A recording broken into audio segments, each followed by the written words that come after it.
Live, and I think if we go back to Rumble, count overview my content. Hold on just a second. Boink. And I think we're live on Rumble too. Yeah, all right, sweet. We are back on Rumble. All right, cool. Yo. All right, gotta get back on Rumble. Hello, everybody. Cool. All right. All right, so we should be here. And we should be on Rumble. Let's make sure we are. Hey, sweet. Looks like we're good, man. All right, welcome aboard, everybody. Happy Mother's Day, man. Happy Mother's Day. Freaking Mother's Day is awesome. Let's say a quick prayer for our mom. I got my Finny right there. Got me. He went to go, I said, give me a kiss because I like the antibodies, right? We laugh. Yeah. I like the antibodies. And Finny, instead of giving me a kiss, try to grab my my big old nose with his teeth. And he got me right there. Dear Heavenly Father, just this day of wonderment for our moms, we just pray for them all. Without moms, we're nothing. That's just a fact of life. Without moms, we are literally nothing. From the first mom, Mother Mary, who immaculately gave birth to the risen God, Jesus Christ. And all the moms before her and all the moms after, may we hold them in nothing but highest respect and esteem, always and everywhere. And we pray in Jesus' name, amen. There we go. I think I got to. We thank you, Jesus, for our moms. 100%. 100%. Yeah, your dog, Rob says his dog does that to him all the time. Right there. Oh, yeah. Freaking Finny. What a knucklehead. Eric prays for birthing people. Right on, man. Igor. Hey, Igor. Right on, man. What are my thoughts on holding single? Yeah, I don't have any problem with 10%, Igor. So basically, Igor says, what are my thoughts on holding single stocks? Rule of thumb, we don't want more than 10% of your investable assets to be in any one security. So 10% is fine, 100%. I got no qualm with that at all. I had a lady, nice lady. She had made a boatload of money in Tesla, and I said, you got to sell some. And she goes, no. I said, I won't be your client, so I had to refund her money. I won't be your advisor, so I had to refund her money. Looks like it's starting to rain. Man, I tell you, my freaking trees are growing like gangbusters. Best thing about rain, no fluoride in the water, baby. No fluoride in the water. I think it's starting to rain. Anyway.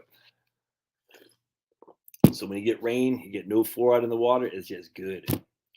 Fluoride, so safe that there's a CDC warning on the back of the toothpaste and the fluoride mouthwash. Interesting. So safe, though. And I'm a conspiracy theorist. Like, whoa, it just says right there that if you swallow this, to contact your disease control group because you don't know. But it's okay in water because it's only, I forgot, 7 parts. There used to be 1 part per million, or now they try to push up to 2. Now they're down to 7. How much do you take? Nobody knows, but it's okay because we've studied it. Have you? Is there any correlation between fluoride and Alzheimer's? I don't know. Throwing it out there. All right. Yeah. Man, I had so many people say that they, see you later or thanks for being here, Josh. I'm not going anywhere. I said in the first sentence or the first 2 sentences. So I appreciate that, Tom. I didn't mean to make people. I was like, whoa. And I told my wife, said people think I'm shutting down my YouTube channel. I didn't mean that in the least. It's been a long, fun ride because I had YouTube when Maddie was going to college, and we were doing videos down there, interviewing her at, as we moved into Georgia Tech, and she just graduated yesterday. It's crazy, man. How long I've been doing this and how my family has grown, not in terms of number of people, number of dogs, but certainly, how they've grown up right in front of your very eyes. Denise, right on, Denise. Denise says she's got some stamina issues, but she's still working on recovery. Salute to you, Denise. Better have stamina issues than to be 6 feet under, pushing up daisies, that's for sure. We got Tennessee Area 52, right on. Wista? Yeah, for a gal that literally passed away on April 21st. Did you have any out of body experiences or near death experiences, Denise? Yeah, look at that. Isn't that crazy? I'm glad she said that because and Denise, I forgot how old you are. If you don't mind putting on there, um, you don't have to. I can't. I just can't remember how old you are. I got 59 in my head for some reason. You got it, Igor. But the reason I say I can't remember how old you are because I want to talk about I want to talk about a couple of things regarding retirement and 58. That's right, 58. So Denise is 58. She literally flatlined. Is that what's called, Denise? Flatlining or something like that? A deadline? I can't remember. But she died briefly. She went down. Denise, would you mind just telling the story here? I just post what happened to you, and if you don't, I don't want to pressure you. You don't have to. I think people got to recognize as your body gets older, you can't do the same stuff you used to be able to do. That's why I tell people somewhat jokingly, but no, don't climb on the roof and put up Christmas tree lights on your roof, man. Don't do that. People fall and they die. And Denise had, hey Tim, Denise had an issue where, well, I don't want to say more. If she wants to say, she didn't have to. I don't care. I guess I'm putting her on the spot. I don't need to. All right. So my man, while we're waiting on right here, if my mortgage is 34% of my projected post-tax income and I have no other debt, can I retire? Looking to do this at 52. I don't know. Why would it be post-taxable income? Why not gross income? I'm here for the yelling. Do I yell a lot? Look at Fred Flintstone out there. Fred Flintstone. Wilma! Let's see. See, Denise says a miracle she's here today. Marilyn Mike in the house. Right on. We love our well water. Right on, man. Let's put the statins in the water, Josh. Send some of that rain to Texas. Yeah, right here. All right, so here's the news. I had an internal bleed that would not stop. I went to hemorrhaging shock, acute respiratory failure, coded, that was it. Was resuscitated. I was life flighted by helicopter. Man. My cat and I always engage in mutual combat. All right.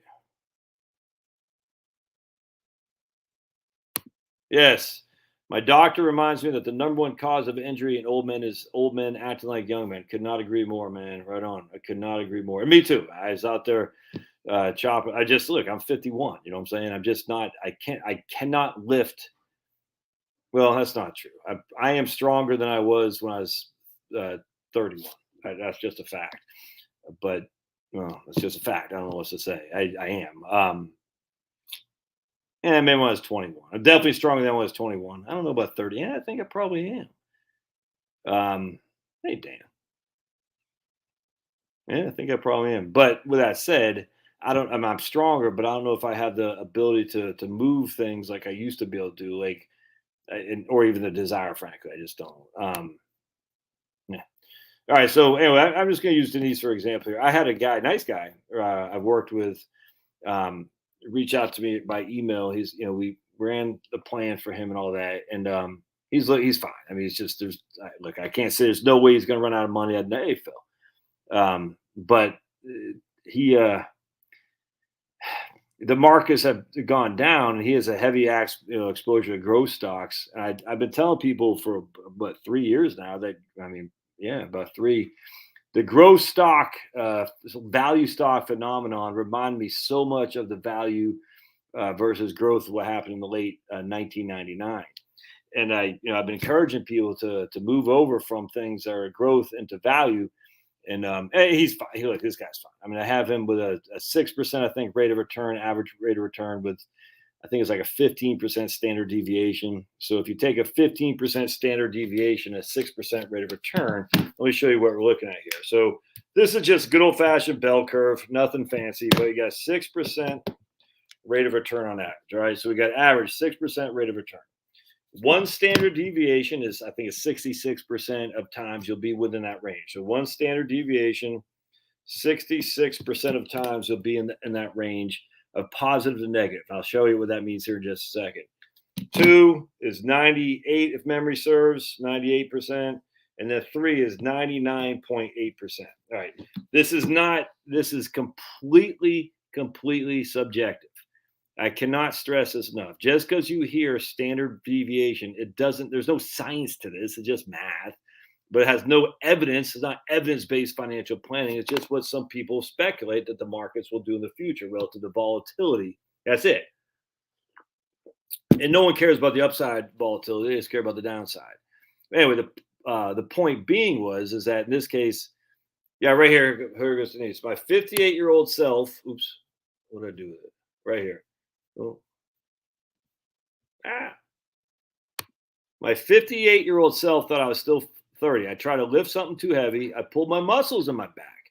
One of the medications to prescribe was an anti-inflammatory, which ate a hole in my stomach. A bleed started. I ultimately required 10 to 12 units of blood and some life-saving procedures after I was coded and resuscitated. So, I mean, look, Denise is healthy. She's just hanging out, trying to lift a box. And then she pulled muscles in the back, and I'm sure she's in major pain. Major pain. Remember that movie, Major Pain? Major Pain, one of the best movies ever. And anyway, long story short, they gave her something to deal with the inflammation, and that was it ate some holes in her stomach. No one knew. No one's at fault. It's just that's the nature of the beast, man. And so she's bleeding. She had to have 10 to 12 units of blood. I'm type O negative, by the way. And so I am very valuable in a prepper situation. So when the commies come and the zombies come, they'll say, yeah, Josh, type O negative, we need you. So all you type A's and whatever, type O positive, get the hell behind me. I'm type O negative. Anyway, so now she's in a world of hurt. She literally coded crazy. You know what I'm saying? Anyway, so the point being, and now here she is, thankfully. I mean, literally, if she was not able to get the blood, old Denise would be gone. At 58-year-old young lady who could probably kick many of our asses, to be perfectly honest with you. And that sucks because we'll just say her husband's a little bit older than her. He did not expect to freaking be without Denise in his retirement years, if that makes sense. Sucks, dudes. I mean, it happens, but we don't want it to happen. If we can avoid it, we want to. Anyway, so the point being is we got 99.8% of the time that will have 3 standard deviations, which means within 99.8% of the time, we'd expect your portfolio to grow or to drop by this amount of money. So in this case, we have a 6% average rate of return. We have a 15% standard deviation. This is just important to understand. All right. So we take this number, that's our standard deviation. We times it by 3. Which gives us 45. All right, so we take 15% as our standard deviation. Oops. So 3 standard deviations is 45%. And then we plus or minus 6. So which means we have negative 39 to plus 51. So we would expect our portfolio to give us basically with a 99.8% probability of the freaking standard deviation average rates of return that I'm just using to give us negative 39 on the downside or plus 51 on the up within 99% of the time, 99.8. So you're rolling the old Monte Carlo dice, and theoretically you could have 2 straight negative 39 years, negative 39%. You could have 2 straight plus 51 and everything in between. It's the random sequence of events, and that's all that's happening here. Anyway, point being is I'm using those numbers, and this guy's still at 100%, leaving boatloads of money downstream. But the markets made him nervous. He says, I think I might need to work one more year. And I can't.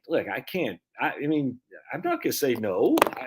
That'd be stupid for me because if he's nervous now and he quit and the markets went down one more, and he quit and the markets went down, he'd be that much more nervous and he'd blame me. And this is a nice guy. I don't think he'd do that, but I'm not. I would say, yeah, well, if you're nervous, still work. Point being is, though, how come no one's nervous about what happened to Denise here? This is the thing that frustrates me. And I'm not mad. I'm not. I just like perspective. So he's nervous because he's not. Look, I can't guarantee anything, but the Monte Carlo assumes significant all over the place. And I'm using those standard deviations based on what Vanguard numbers are, and I'm using the average rates of return based on what Vanguard projections are as well. It has nothing to do with the past. It's just what expectations of volatility and expectations of future rates of return. Anyway, the point being is I'm sitting there thinking, I got to check out Rumble here, guys. All right. Hey, anyone on Rumble? No comments on Rumble? All right. You got one person watching on Rumble. All right. That's all right. We'll get that Rumble built up. Anyway, so the point being is, I'm like, dude, you're, and I can't tell people to retire because there's no risk, there's no upside for that for me. I just can't say to somebody, Dad, just go ahead and quit your crap old job and just retire. I can't. Because again, if he does and he's fine, then I'm right where I am right now. I have gained nothing other than a pat on the back. But if he does and the markets go down another 20% or heavy in growth stocks 25%, then I'm not going to take that, assume that risk. So I said, should I work another? I said, I can't make that decision for you.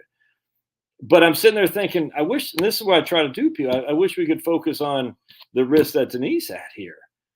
58, healthy as an ox. You know what I'm saying? Scandinavian bloodline in her. You know what I'm saying? I'm not sure Swedish, Norwegian, I don't know, but Scandinavians are known to live long time, live long and prosper. And here she was flatlining or whatever, coded. All right, let me go get my tea. I'll be right back. Same time. Nope. What's that doing? Want to say hello to the camera? Anybody want to jump on the live stream?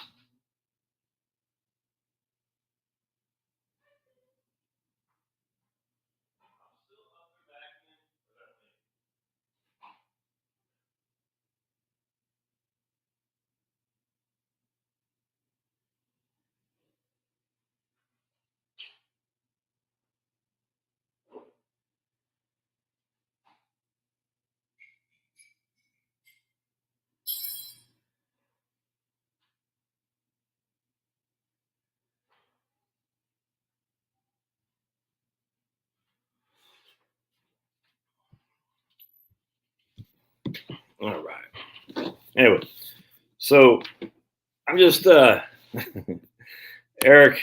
No, you're not one of the cool kids, as witnessed by your kids' uniforms right there. Anyway, so what's more likely to happen? You run out of money or you run out of time. And I look, if you're 44, I get it. Most likely to run out of money, so you got to use your time wisely. But if you're 58 or 65 or something like that, you and on top of that, there's this method to avoid running out of money anyway. And again, you're not going to run out of money because you always have Social Security. The way you avoid running out of money is you got to tighten your belt sometimes, man. Everyone knows how to do this. That's what I said in the post I put earlier today on my community tab, is that everyone has, one second. Everyone has, hold on, I'll read it to you. I don't have the book. Community. Right here. What people refuse to what people refuse to understand is that chaos is not the opposite of order. Ingenuity is the opposite of order. We all have this amazing gift of problem solving, and I guarantee you use it every day in your daily lives. Yet for some reason, when it comes to the big picture on how to manage a society, we submit to the controllers to tell us what to do. Why is this? And I don't understand. It's like we're so worried about we need order that we say if we don't have order, it's going to be chaos. Thus, we'll allow people like Fauci, and it just goes down from the beginning of dawn of mankind, where I'll just do what they tell me to do. You know what I'm saying? And you're like sitting there thinking, chaos is not the enemy of order. It's just not. Not having order does not lead to chaos necessarily. Not having order means you have more ingenuity to say, hey, this month, I'm not going to eat filet. I'm going to eat ground beef. And if I can't have ground beef this month, I'll eat chicken. That's called substitute effect in economics. Or if I don't have chicken this month, I'm going to eat, what am I growing? Potatoes, sweet potato. I got tons of potatoes growing out there because potatoes, by the way, are a great survival food. They store well, tons of calories, tons of nutrients. I'm telling you. Potatoes, grow some potatoes in pots, well, buckets essentially, and you store them puppies. That's the best food you can have for freaking survival. Why do you think they had in Ireland? Why do you think they had them in? I got to read you this article. Oh yeah. All right. So let's see what else we got here. Here's other Denise. I got to read you this. There are things that may feel worse than dying. You know what I'm saying? I feel like we injure easier doing the same things. Absolutely. Michael. So let's see what old Michael says. Oh, good. I'm glad you brought this up. Michael says, My mother asked me this week if I'd be her deciding party on the advance directive. Difficult conversation to have, but it boils down to that she does not want to be a vegetable. Then you better freaking get her sign a living will. You don't, I mean, look, you need to have her sign that. And actually, that's a good segue. Read this book, Beyond the Grave. Gerald Condon and Jeffrey Condon. I think Gerald is since retired, if not dead. Jeffrey is the estate planning attorney. Oh boy, we got some visitors. What's up, Doc? You coming in? He's coming to apologize for right there. Big old knucklehead. Ah, yeah. What are you doing? You want to say hello? You want to sit over there? Okay. All right. Read this book, Beyond the Grave, by those guys. Condon. Condor was Condon. Condon. There you go. He's a Condon. Beyond the Grave. Read that right there. Make sure, Michael, your mom gets a living will. A living will is not a living trust. A living will is a right to die clause. When to pull the plug. Hey, there goes Jill. Those, even OTC, over the counter anti-inflammatories, are very dangerous. No, for my mother and her cousin, others. I don't trust anything anymore. I just, at this stage, I don't know that makes sense. Right here, my man. Growth are getting killed. However, my dividends last year was 114,000. Wow. Richard Powell, because he's a brother Jerome Powell, so Jerome's hooking him up with $140,000 of dividends. I think the CD rate's probably going to head higher, right? I think I got an email from Navy Federal just the other day that they got a 2-year at 2.5 or something like that. Hey, 1 week in retirement. Salute. All right. Last Boy Scout was much better than Major Payne. Huh. Hadn't heard of Last Boy Scout. Who's in that? Brady's drunk. He says, good Ev. Ning. Get off the booze, Brady. Get off the booze. All right, so my man moved everything to G-Fund this week. Any idea when the market will bottom? None. All right, so my man Kirk said, I don't trust big pharma companies. Yeah, our boy, I haven't watched Anomaly for a couple of weeks now. Yeah. Oh, yes, I've been thinking that. Yeah, my man Owen Benjamin been talking about birth control for women too. What's the side effects of birth control? 100%. Was Anomaly saying the same thing? I'm a big fan of Anomaly. But on anti-inflammatories for 45, yeah. I mean, everyone's body's different. I mean, a lot of people take statins, no problem. But there's significant evidence that statins can cause major issues in your head mentally, 100%. Does that mean it'll happen to everybody? No. And I'm not saying my man's saying it would. I'm just saying at the end of the day, there's all these doctors saying, I when they get high blood pressure, here's a statin. I said, dude, you don't know anything about me. How long do I got to be on these? She goes, for life? I said, out. Get out. Right. Yeah, right on, Maynard. 127 watching, 24 likes. What up with that? Retired Fed.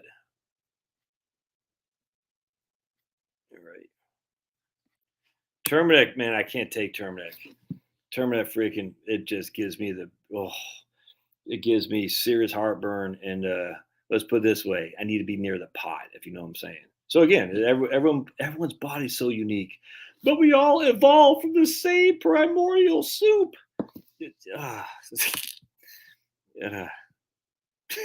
Evolution.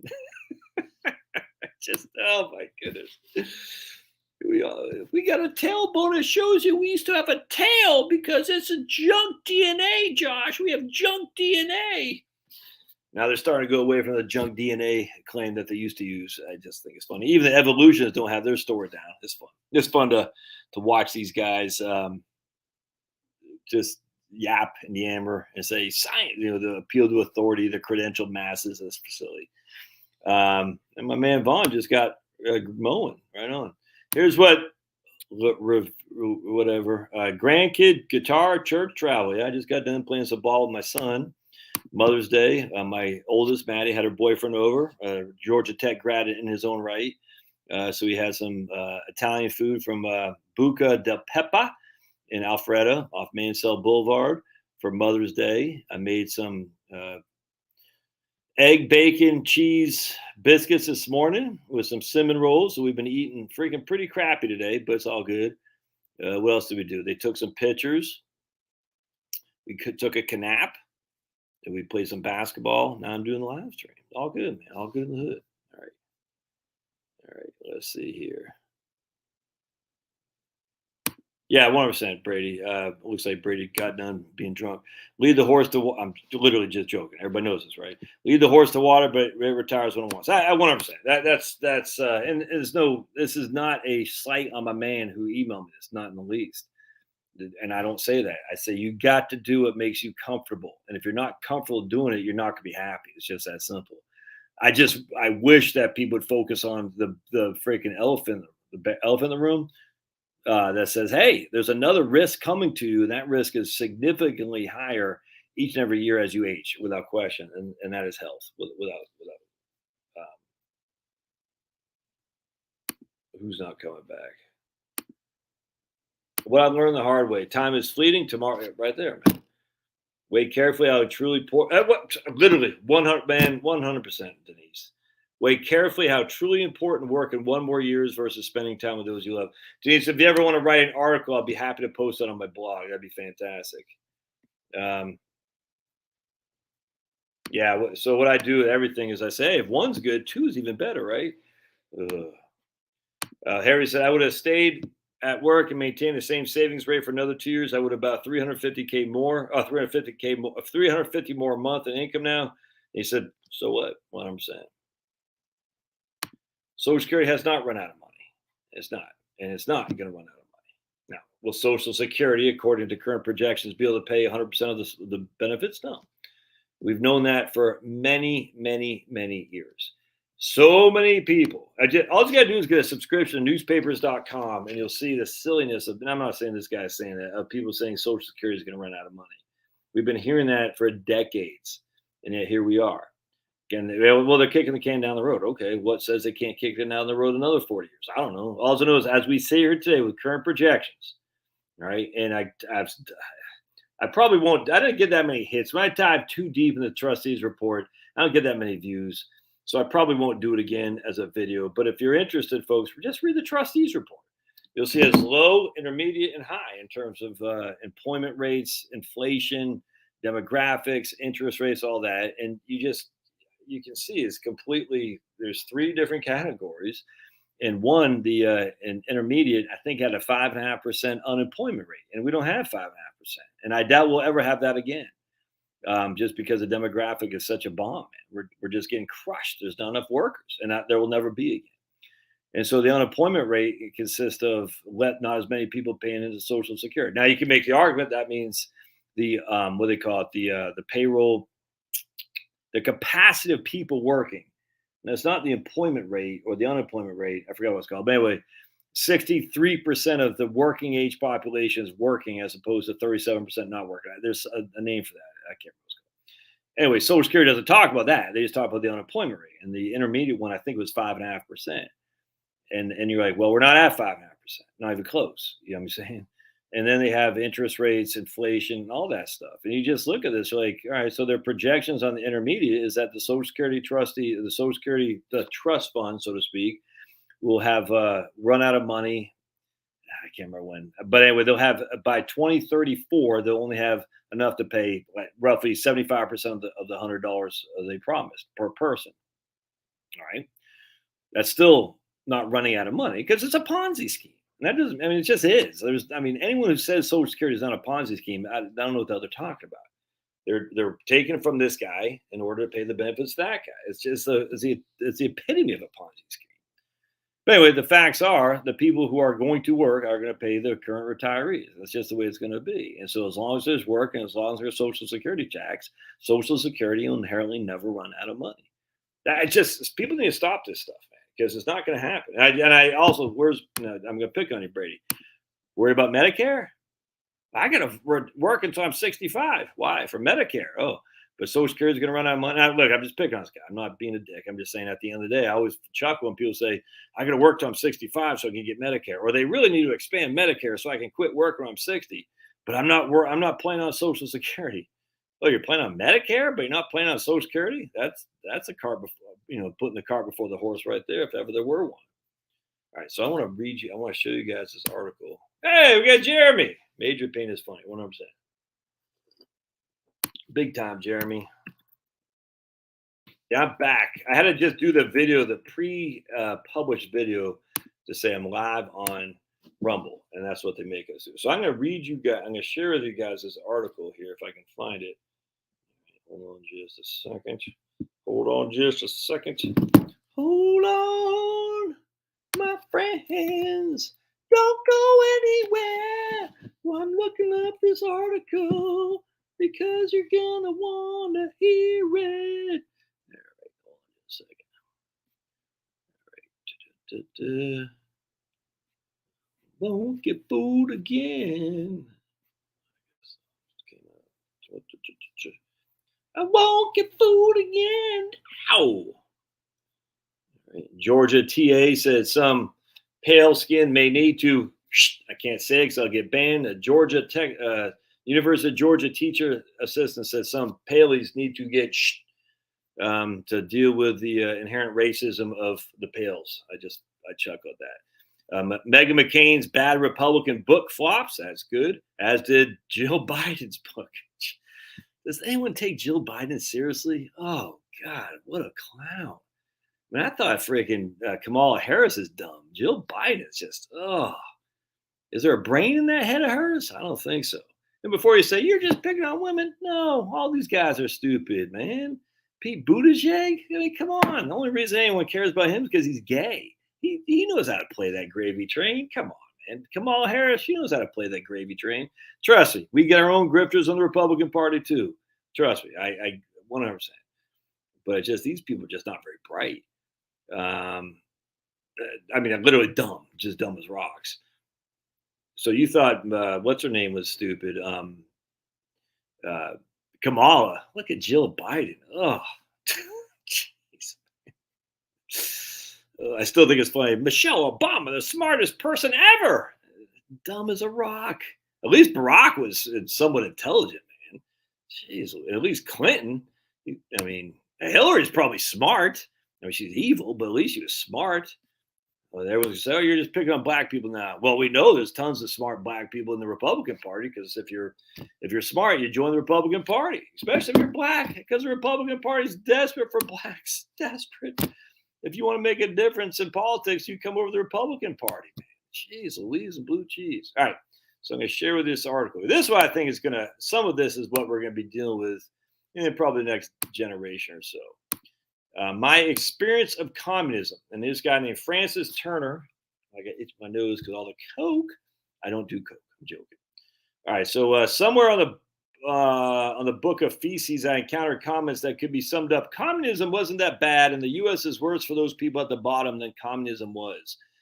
There was also mention of under communism, everyone had a job and housing was free. This is just rich kids being idiots. Anyway, so this guy said, I actually lived in the Soviet Union in the late 80s and early 90s, helped host some Soviet students for a few days in the UK, and also visited other Eastern Bloc countries in 1990. I should probably write down my experiences of how bad commies were in the hope that people 30 years from now will learn from what I saw. All right, note by this time the commies had stopped the show trials and the gulags had come to a stop, thankfully. To start with overall comment, you have no idea how shockingly poor it was despite everyone having a job and housing for all and free food. Not just poor. This is where I think we're going. Everyone's like, we're all going to be in the gulag. They're all going to take our guns. No. It's going to be it's extreme wealth versus it's going to be the what's that freaking Katniss, whatever that chick's name was, Hunger Games. It's going to be the Hunger Games, man. Not just poor, but run down and in some cases literally crumbling. There are rusted, wrecked bits of stuff all over the place. Vehicles, girders that once supported some kind of building, bits of pipe from small to storm sewer size, and on. The roads made the pothole horrors of New Orleans and Detroit look good. I stayed in a flat in Moscow. Oh, the center of Commiville. The shower didn't work and never had for years. The occupant could not get it fixed by the city. The city had to fix the shower and could not fix it by himself because he could not locate all the required bits of piping and connectors. I was just watching my man Frugal Prepper who was a mobile mechanic. And that's exactly what he said. He said he's able to find the big stuff, the small stuff, the piping and connectors he could not find for his mobile mechanic job. He finally was able to buy it at one AutoZone, but he said, man, I went to 4 or 5 different ones. I could not find the basic piping, the basic connectors and the hoses. He had a garden hose from the kitchen sink to the bathroom as a shower, which of course meant we couldn't shut the bathroom door. It was a strong contrast to Helsinki, where I lived for a couple months in a block of flats. There were also, all right, whatever. So in Helsinki, the washer worked, the shower worked, and we had modern kitchen and bathroom utilities. In Moscow in 1988, I stayed in a hotel built for the 1980s Olympics. So it was less than 10 years old. It looked okay from the outside, but was unimpressive once you got in. For example, only one elevator worked in the 20 to 30 story hotel. And it reeked of sewage. From the dust on the doors, the other elevators hadn't been in service for months. And this is where I got to witness the full employment, though. It seemed that every floor had an official snoop. Not quite sure what their function was. It certainly wasn't to help foreign visitors. But in Leningrad, her real job appeared to be to take a bribe from every whore who wanted to come up to the client's room with him. In the village house, check this out. In the village, the house was better, but mostly because it had been illegally rebuilt using materials that fell off the back of trucks. It was still very crude compared to anything in Western Europe, and it's kept warm by a wood stove because the community heating pipes are broken. You can see them at various points in the village, and again, it's obviously they haven't worked for years. From what I recall, the house had no washing machine or fridge. The occupants were extremely proud of the record player because few, if any, other houses in the village had one. And I basically paid for my stay by giving them a couple of albums.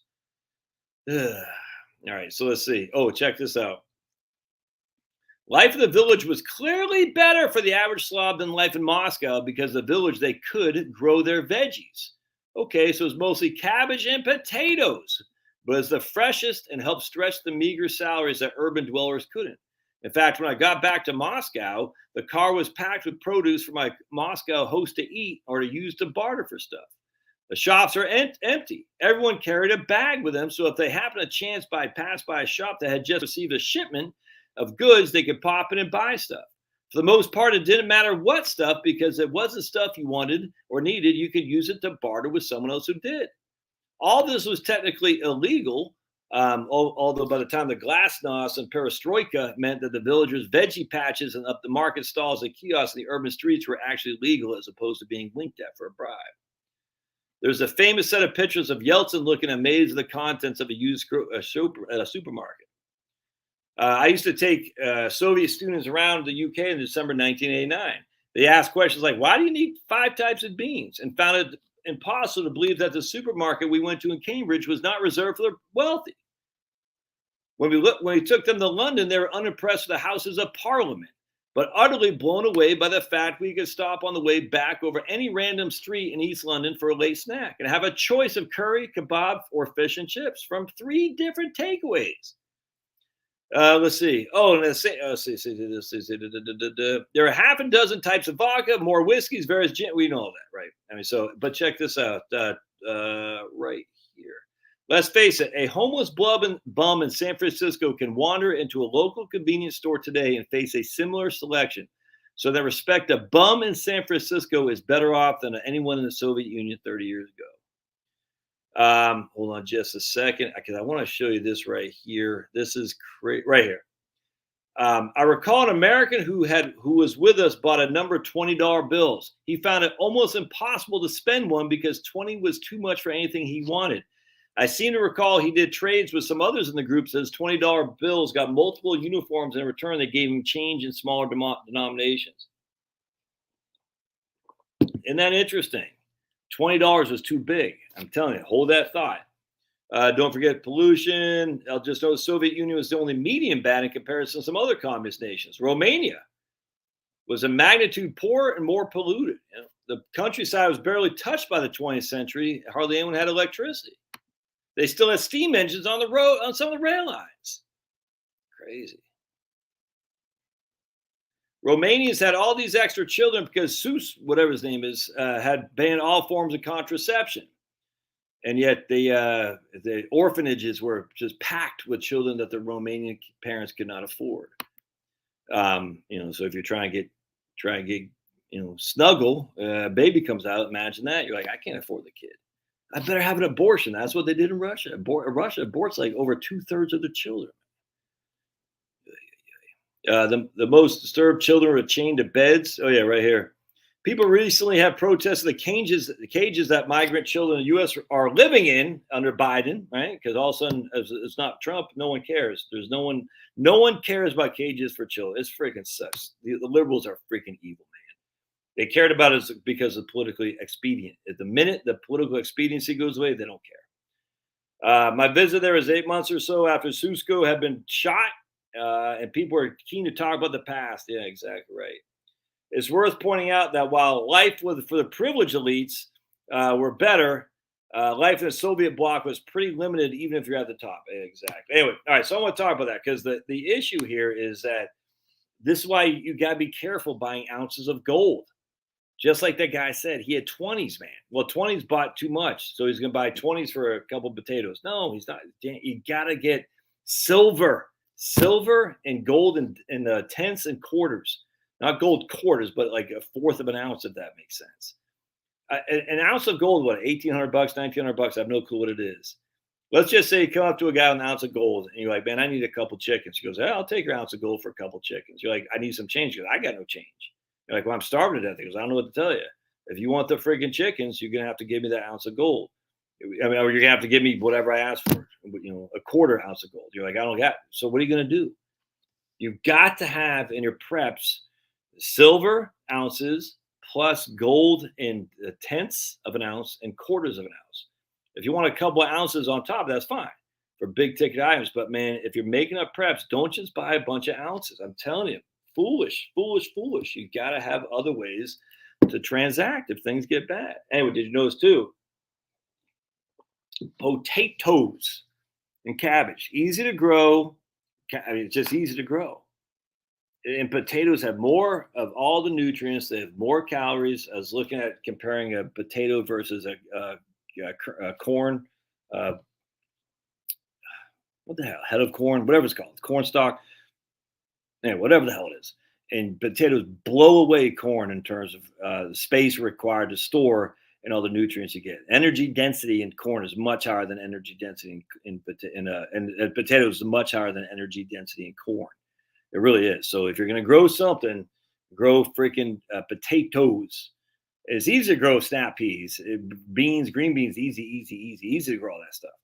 Don't waste your time on corn, man. I'm telling you, just don't waste your time on corn. Grow freaking potatoes, snap beans, snap peas, beans. 100%. If you want to grow squash, by all means do so too. Don't waste your time on cucumbers. I'm talking like a victory gardens thing now, or a survival garden, if you will. Potatoes. And then, of course, you want perennials. Oh, my mulberries, had a couple mulberries today. Not quite as, still a little bit bitter for what I'm hoping for, but mulberries are fantastic. And they grow like freaking crazy. It's awesome. Anyway, so you got to get perennials out there in your garden. Blueberries, raspberries, potatoes obviously are not perennials.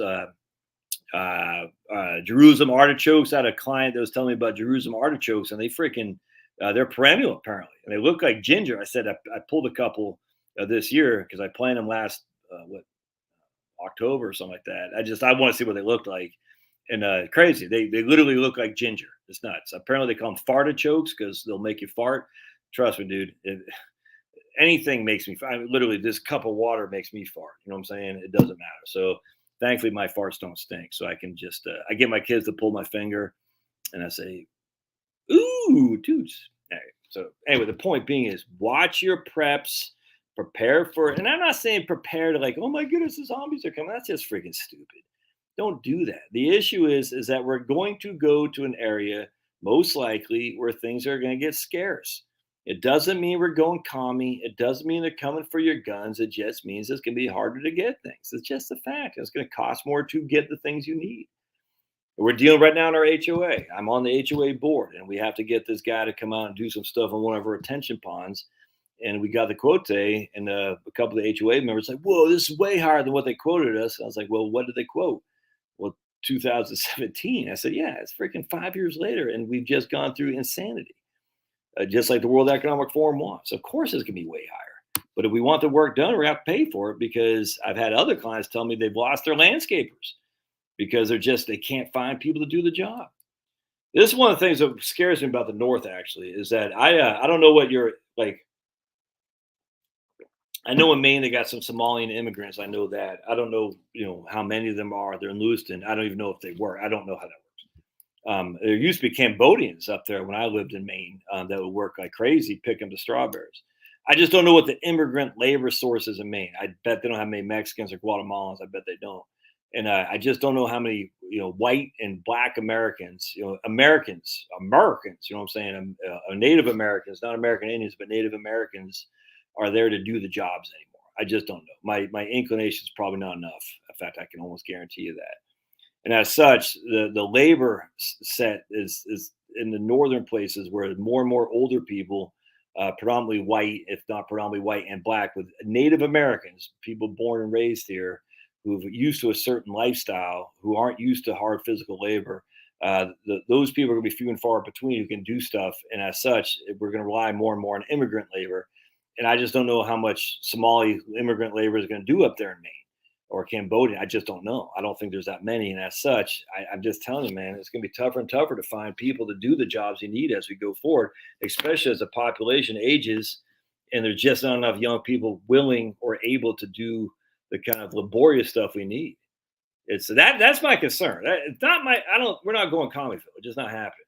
My concern, a rifle behind every blade. It's just, I'm not worried about that. And no one's giving up their guns. They're not giving up their guns in Maine. They're not giving up their guns in South Jersey. They're not giving up their guns in friggin' Prescott, Arizona. They're certainly not giving up their guns in the South. So it's not happening. I don't care what kind of laws they pass. No one's giving up their guns. But they will give up their guns if it means they got to get fed. You see what I'm saying? And that's the issue I have. And I'm not that worried about that so much. But I am more worried that you are going to see more and more things get run down because they just don't want to do the job. And you'll start to see shingles falling off, not to replace, more tarps up on roofs, all this stuff that you can easily see that you wouldn't expect now because we've been so affluent for so long. I just don't think it's going to be like this. And that, again, that's not being a horror show. I just think it's going to be the way it is. And as such, the things that the creature comforts we've been used to are just not. I was just watching. I don't watch the news that much. We got done watch the basketball game, and the stupid news came on. They said, "Was 17 weeks now shipping are being delayed in China for products to come here because of Chinese shutdowns." You know what I'm saying? I mean, you really think Putin isn't part of the big cabal, given that he's a young global leader? You know what I'm saying? And I know that's not China and Putin, but I'm just saying at the end of the day, it seems like it's odd that the Chinese are shutting down just in time to delay shipping again. And I'm not sure what the strategy is behind that, but that just shows you how weak we are in terms of our own self-sufficiency. And I heard, where was I reading the other day? Someplace, Boston or something like that, they're mandating masks again inside.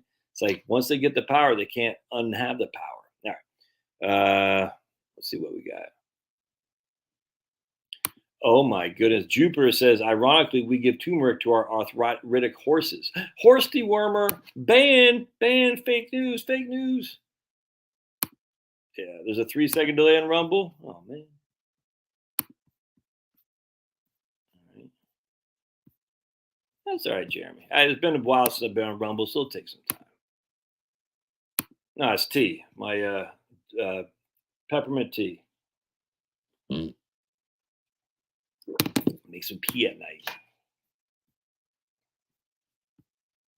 Oh, interesting. Dana, wait. Is this Dana Johnson? Is this Dana Johnson a Big Lib? I think it is. Isn't Dana Johnson Big Lib? If I'm getting you wrong, Dana, I apologize. But there's a Dana Johnson Big Lib, I think. Anyway, so Dana says turmeric is also available in pill form, better bioavailability if ingested with pepper or ginger. Interesting. I would say a durable power of attorney. We need to have a durable power of attorney instead of in addition to a living will, 100%. All right. M2PG4, despite current market situation, I still believe index funds are the way to go. Oh, yeah, I completely agree. 100%. I mean, there you go. 499 super chat. Let's see what this person says. Yeah. I haven't seen this guy around. I can't say that. Cabragoon. That's Pablo. My man says the positive thing about. Can y'all see that? I don't know. My man's. Do I got to get rid of this one? So my man gave me a $5 super chat, so he always gets to the front of the line. Hint, hint, hint, hint, hint, hint, hint. The positive thing about shortages, maybe people's perspectives come back to reality and they lose some of the materialistic. One second. I can't show up over there. I don't get it. I thought it would show up. They lose some of the materialistic mindset of living. I completely agree. I think the shortages will make us recognize. I don't know. I think it's gonna be tough for some people who are not used to living tight, if that makes sense. Yeah, I think most of us probably on this channel are older enough to remember the '70s. You know what I'm saying? And the '70s were tough, man. But we got by just fine. You know what I'm saying? We did it, and the same thing will happen again. I mean, just the human ability to adapt and overcome is pure. This is why when I went to Ranger School when I was in the Army, no, I didn't pass. I made it through. I got recycled 3 times and finally with twice. I can't remember. Finally, just said I'm done. I can't do this anymore. And they said you're going to get a lack of motivation, which means you can never come back. I said, dude, this isn't my gig. But anyway, so I got recycled so many times. But I'll never forget. It's like the first you go out there and you don't sleep. You sleep what 3 hours a night or something like that, and you don't eat like one meal a day, and your ability to overcome that in terms of your body and your brain is amazing, man. You're hungry, but you're still we're out there with freaking. In Ranger School, I don't know what it is now, but they used to give you got spot reports. This is how they dinged you. Peer reviews and failing a patrol. So I was a horrible leader, always a horrible leader, and I don't know how to lead. I knew I was going to be bad at my patrols. Always knew that because I frankly didn't. I never really cared that much. But anyway, the point being, I knew I would be bad at my patrol. So I went down there saying I just got to make sure I don't get spot reports, just basically an F up, and make sure I get decent enough peers reviews. Peer reviews means they basically grade you on a 1 to 10 or whatever it is for your peers. And if you're the low man, you gotta get booted. So I always carried well above my load. I always carried like the spare bell or tripod and the extra ammo because I knew I was just your grunt, just a basic grunt. You know what I'm saying? So it's like, look, I'm not going to be a leader. I'm just was I E3, E4? I can't remember what the hell I was. 19 years old when I went in, like an E4. I think it was an E3. I had no skill set whatsoever. And I said, okay, I'm not going to be able to win by going that route. So I'm going to win by just being, just a grunt, cock strong. And I did that. I was able to do that and get, decent enough peer reviews. I didn't get peered out because they needed me to carry, as a Knox, goat, donkey. I was a donkey for the unit. But I was such an F up that I had probably more spot reports than anyone else in the history of mankind because I get in fights and I just a clown. But anyway, the long story short was you don't eat, you don't sleep, this freaking sucks, dude. And then you're still carrying all this weight and you're going up these mountains and you're walking all over the place and you're running and all that. But you make it. I mean, your body doesn't give up. It's nuts. It's nuts how resilient the human body is. It's absolutely stunning. And I'll never forget that. For me, that was it's kind of like when I was deployed to Honduras. So I'm a poor boy from Maine. I thought I was poor. When we're in the army, went to Honduras. I was like, holy crap! Hell, I thought I was poor. We're on welfare and we're on the funny money stuff. The brown dollar bills and whatnot. And then I get down to Honduras. Said, dude, no. And I came back. Said, man, I'm proud to be an American. And I said, freaking America, kick ass, take names, man, because we are awesome, the best in the world. Oh, that's an ethnic slur, says Ron Loftus. He said, you're ethnic slurring other countries by saying how good America is because America kicks ass, take names, baby. Anyway, I don't know how that could be an ethnic slur anyway, but whatever it is, it's funny to laugh at when people get so offended by being slurring other people because America isn't so good. Our government sucks donkey balls, but our freaking people are awesome. People kick ass, take names. Anyway, the point being is I said, man, I come back from Honduras, like, yeah, those guys are poor. I don't know what the hell I was talking about. I was like, freaking come back and just, loving being back in the United States, man. It's crazy. Crazy. I can't remember where I got off the tangent. Oh, my man is saying we might be more conscious, or my man is saying that we might have more appreciation for how things used to be in terms of, just for simplicity, if that makes sense. All right. Yes, I still have index funds. Wellington, VTI. So my holdings are Wellington. By far and away, my biggest holding is Wellington because I absolutely believe bonds are going to rebound quicker and stronger than stocks. 100%. Could I be wrong? Absolutely. Have I been wrong? 100%. So if I were you, I'd bet everything against what I'm saying right now. But my holdings are basically three things. Wellington, by far and away my biggest. VDIGX is the Vanguard Dividend Growth Fund. And then VTI. VTI is my the total stock index. Yeah, I mean, what else are you going to do, man? I mean, you're 40 years old, you can go to bonds? That doesn't make any sense. I mean, if you want to, speculate on bonds, outperforming over the next, 3 years, I got no qualm with that. But I at the end of the day, I still believe in the capital markets. I think it is a fascist society that we're living in. It's going to get more fascist, 100%. And more fascist simply means bigger control of corporations over the economy. And those corporations, thus, will achieve bigger economies of scale.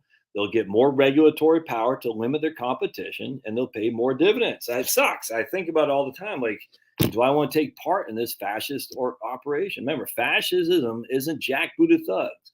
An economic system based on fascism is quite simple. Big government, big business, and it used to be big labor, all basically scratch each other's back. Big government barks, big business and big labor says, yes, sir, just make sure we get fed. And that's it. That's what fascism is. No other way around it. Doesn't mean it has to be Nazi.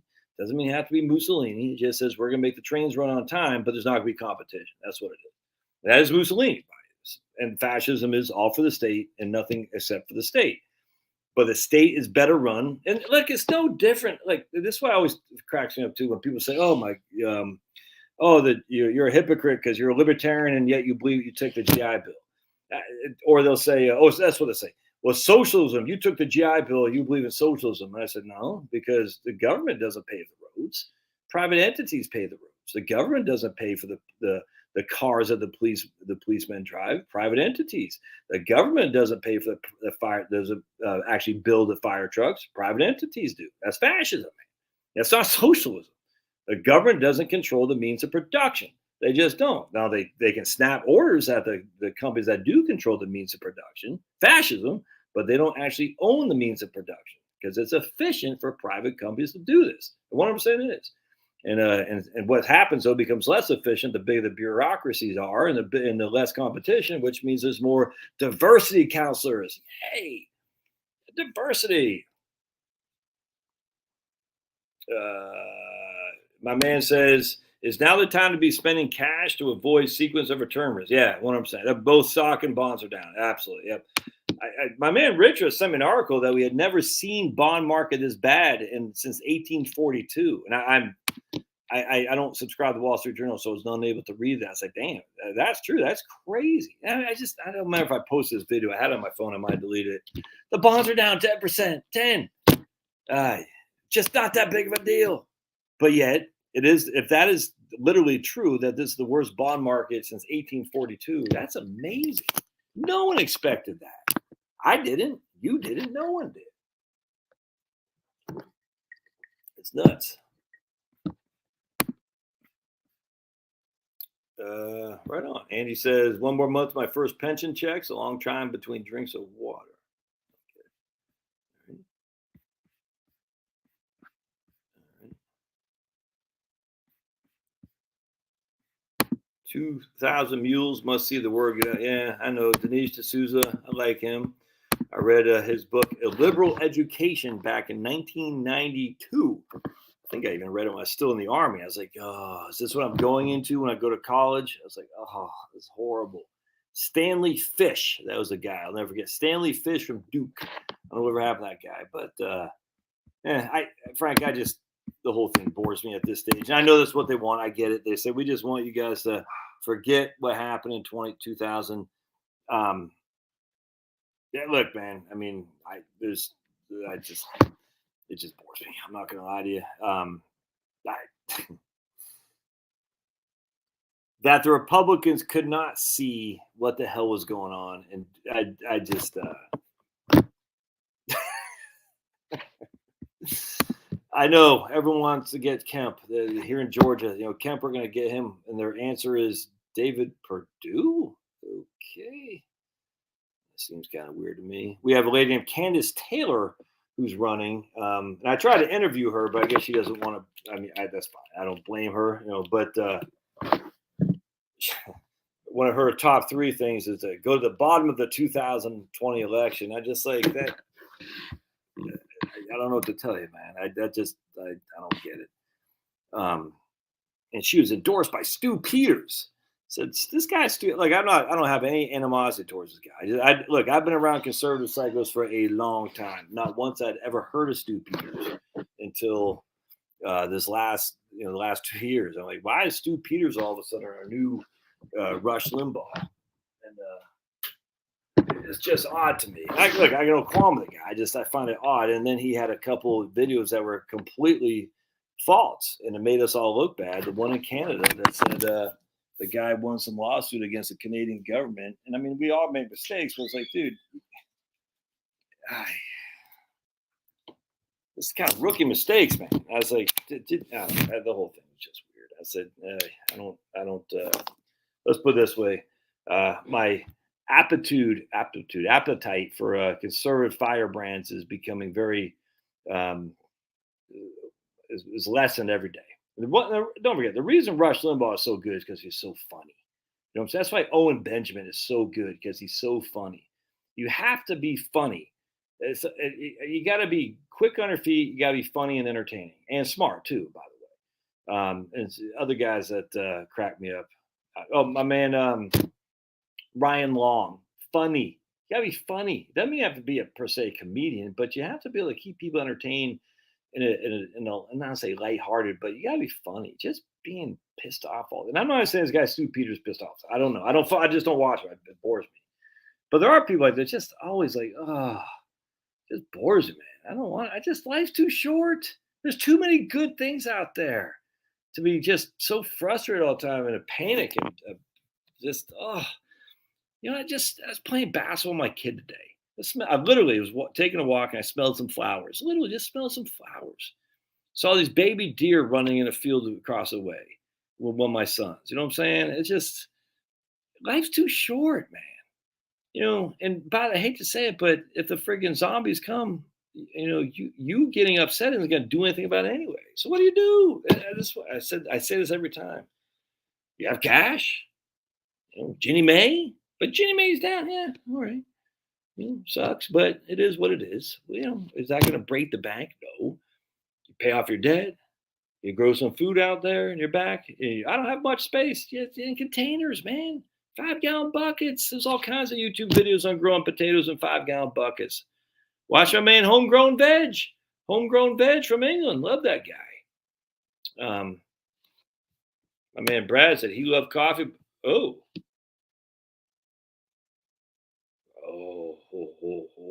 yeah. Who was I listening to the other day? Jack Spurko. I like him over a survival podcast. Talk about coffee. Like that's what he said. He said, all these people say I'm gonna grow all my own food. I said, oh yeah, you're gonna grow your own coffee. You live in Tennessee, you're gonna grow your own coffee, huh? Well, not that. So then inherently we're already started on the wrong foot. We're not growing all of our own food. You see what I'm saying? It's like I always chuckle. I'm gonna get off grid. And I forgot the guy's name, Sean Mills at Hack My Solar, and I'm a big fan of Sean Mills. Sean Mills is a big, solar planning consultant, but I love hackmysolar.com. And Sean Mills lives off grid, but he uses fossil fuels too on top of his solar. So he's got multiple sources of electricity and energy generation. Natural gas, propane, kerosene, solar. I don't know if he's got a windmill. I don't think he has any, ram pump for hydro. I don't know what he's got in terms of like a hydro of some capacity. I don't think he does. But anyway, the point being is you're not going to be able to live off grid the way all these, unless you're really going old school. But it's just, I kind of chuckle, like I have all my own food and I got to live off grid. No, you're just not. I mean, you can, but you won't be sitting here doing what we're doing. Hey, Frugal X Mana. Hey. Yeah, right there. Right on, man. Here in Maine, we spell greetings with a Great. That's why I would say if I pronounce words incorrectly, say I'm from Maine. So we say gratings from Maine. We don't actually say, I'm just joking, but I always say I can't. They say you can't pronounce blah blah blah and anonymity. I could never do that at AA meetings. You have to read a book from AA, Bill W's book, the big book, and every time I got called on to read the one anonymity, I could never say it. I was like, ugh, I think I had some dyslexia or something like that. I don't know. One of my kids has dyslexia, so I probably did. So my man says his son graduated from University of Maine, Oregon, but he's headed to Massachusetts for work, just like most graduates in Maine. Yeah, 100%, man. That's not good. That's not good.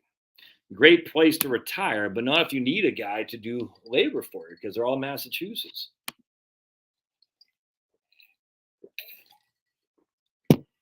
I don't need Denise D'Souza to tell me what happened in the 2020 election. I live in Fulton County, Georgia. I saw it for myself. It didn't matter. You know what I'm saying? It didn't matter.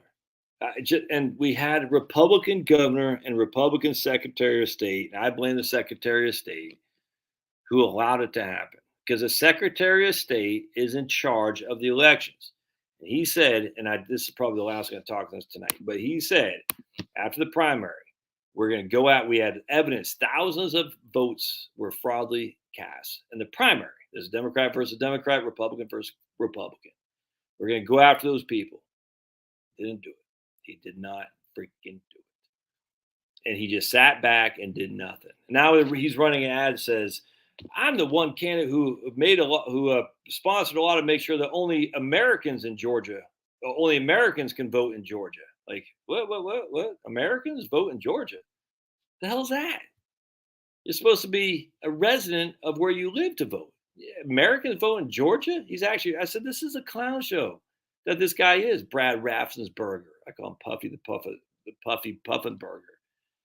Only Americans vote in Georgia. Huh? The hell's that? We don't want Americans voting in Georgia. We want Georgians voting in Georgia, you freaking clown.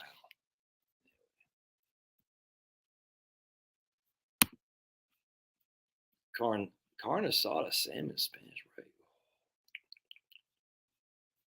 No, I'm not taking statins. Oh, my doctor told me I had to take statins for life. Yes. I said, you're crazy. Oh, my. We're still getting these things about I bonds. Love them. Love them, man. Don't know what's just. How could you not love I bonds? Jupiter says, my morning coffee has turned to a science experiment. Turmeric, cinnamon, that chunk, pink sea salt, and almond milk. My man had 40 years of the GS15. Right on. Daughter has 1 year left of UJ, then I'm out. When I retired last August, was best decision ever. Literally changed every aspect of my life for the better. Man, that's freaking awesome, Dave. I bet you lost some weight too. You might. I'm just saying, participation rate. That's what it was. Labor participation rate. Right on. Participation rate. That's awesome, Dave. Who dat, Dave? That means he's from Louisiana. Ugh. Maddie. Mads. Maddie still here? So my daughter's her boyfriend's Louisiana. He's native Georgia, but they're all clan is from Louisiana. And he's proud of it. He's a good guy. I like him a lot. I just laugh because Louisiana and me don't see eye to eye. What I mean by that, I love Louisianans, but I just find it funny because every time I've been through Louisiana, every single time, you gonna make up your mind, buddy? You gonna stay in here? It just rains. It like knows I'm coming, and then it just rains on me. I'll never forget one time we're in Louisiana. Wow, make up your mind. We're driving through it, and I had to use the bathroom, and I got something to drink. And the guy's a white guy, and he's asked me something. I was doing the gas. I was like, dude, I was like, I have no idea what this guy's saying. None. He wasn't. I said, I was just Cajun. You know what I'm saying? I said, I literally have no idea what that guy said. None. And then, about 4 hours later, we stopped to get some fried chicken from someplace, and there's a black guy sitting at the counter and doing the fried chicken. And I could not understand a word. That guy, I literally had no clue what these men were saying. And I said, it must be my hearing. My wife said, no, I think it's just the Cajun. I said, man. And I can only imagine some people go up to Maine, but they still have deep Maine accents. I remember one time too, we're looking for a house for my wife's mom in Western Virginia, literally off of 33. So you come, here's Harrisonburg, you go west on 33 to Singer's Glen. No, I forgot what it was, what the town was. But anyway, so you just go up this. Here's West Virginia, literally. Here's West Virginia, and here's the western part of Virginia, the most western part of the Commonwealth of Virginia, up 33, going west. And this guy was saying, we're looking at a house to buy. He goes, yeah, we what do you say? We had problems with oral. We're like, we couldn't understand. We're like, what did he say? And he said oral or Earl. That's what he said. Earl. Wait, something about Earl. Oh, we use Earl for heat or something. I can't remember what he said. And we're all sitting there like, what? And Earl was oil. We're like, holy crap, we don't have it. So I had to get my Google translation phone out. I'm just joking. I didn't have to do that. But I was like, dude, I have no clue. Anyway, my man Rich, he and I used to go town to town doing seminars on behalf of USA. He's from Louisiana, and he's like, Scan, you got to move down to Louisiana. I said, never happened, Rich. He goes, you don't understand what you're missing. He was a West Point grad, so he lived for a couple years in Hudson Valley and Orange County, New York, actually. And he said he could not sell his house fast enough and move back to Louisiana. I said, I don't get it. What do you guys like down here? It's hot, it's humid, it's flat, you got hurricanes. He goes, it's the best place ever. I said, these Louisianans, man, they just love Louisiana. That's for sure. Fact. Hell, we went to a Saints game a couple years back against the Falcons. I said, these Louisianans, man, these guys are nuts. It's crazy. Anyway. Oh. Wow. Denise, her mortgage is down to 4 figures. Damn. Rob's, how's New Hampshire? Right on. Wait, who are you saying that to, Rob? Me? How's New Hampshire? I mean, you live right south of New Hampshire. I'm not sure what we might have been talking about something else. I'm not sure. My man Jupiter says, after a year ago and 40 pounds of weight loss. After a year and 45 pounds of weight loss, tastes hard to get. Oh, we talk about coffee. My man, I'm 50, 2.5 more years in my contract career that I'm building 4 or 5 greenhouses a year. 5 months a year, leaving me time for gardening, sailing, reading. Look at that. Yeah, that's right. That's right. That guy, man. Look at that. He's building 4 to 5 greenhouses a year. He's got a side hustle. That leaves him time for gardening, sailing, reading, cooking. Tell me that ain't the life, dudes.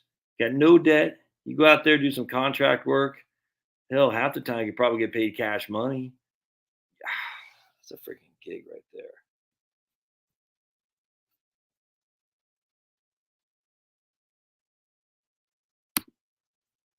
Yeah, not really. My man says meet up in Alpharetta. Yeah, maybe at some point. I got two, but I get. Problem is, I like my life because it's my own little bubble. My kids, my wife, my dogs, and me. You know what I'm saying? And I don't like breaking that bubble much, frankly. I always think about going back and on the seminar route, but I'll probably wait. I don't know. I mean, I just this is it, man. I got 4 years left for the kids. You know what I'm saying? And I don't know. Maybe one of these times I'll think about it. I just, I don't drink either, so I'm not. I'm a teetotaler. Maybe I'll go back to doing local seminars. That'd be kind of fun. I do like doing seminars. Uh,